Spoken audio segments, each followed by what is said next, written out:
Kansas Farm Bureau, the voice of agriculture. To join today or for more information, go to kfb.org or find us on Facebook and Twitter.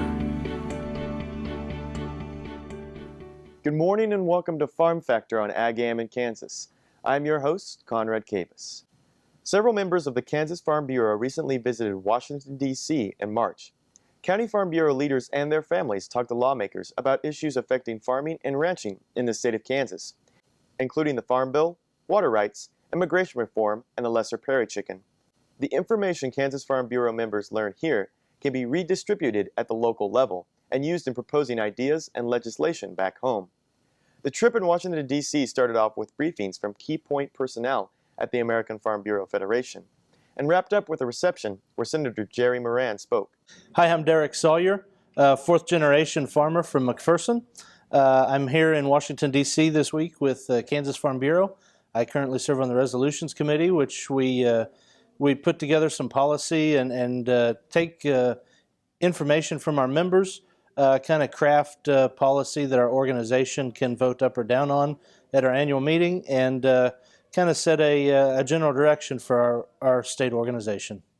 The first day in Washington, D.C., we had the opportunity to meet with different representatives from the American Farm Bureau Federation. They gave us a lot of information on what was going on up here in Washington, D.C., kind of what they've been working on all year and kind of the trouble spots that they see coming up in the next legislative session. And it was a great primer to get us to focus on issues as a group and to be able to take a unified general message to our congressmen and senators. Derek and Katie Sawyer have grown their fourth-generation family farm to include additional acres and cattle facilities. Derek manages the daily operations as well as bookkeeping and purchasing. His father continues to work on the farm, providing insight and expertise. Katie works full-time off the farm but provides support when she can in the form of food and advocacy. The Sawyers are involved with the Farm Bureau organization at the state, county, and federal level. Katie is a spokesperson for Common Ground Kansas and a member of the Kansas Beef Council's Team Beef. Katie is also a host on the Friday portion of Ag-Am in Kansas and discussed the importance of agriculture advocacy and reaching out to lawmakers about rural lifestyles. I'm Katie Sawyer. My husband Derek farms outside of McPherson County. I do a lot on the advocacy front. You guys will see me Friday mornings on That's My Farm. And I like to come on these trips to get an idea of where our legislator stands on issues and also remind him what's important to us.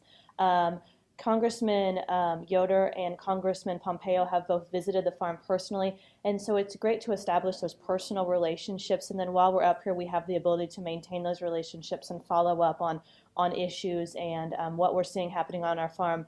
The American Farm Bureau Federation staff always talks so much about the stories and the personalization of the issues, and so that's one thing we can really bring to the table. And I know, having had the congressmen visit our farm, they both said that they can take back stories and firsthand experiences that they learned from us to share, with their fellow legislators as they're trying to craft legislation or, control spending or other issues that are really valuable to them in negotiating issues.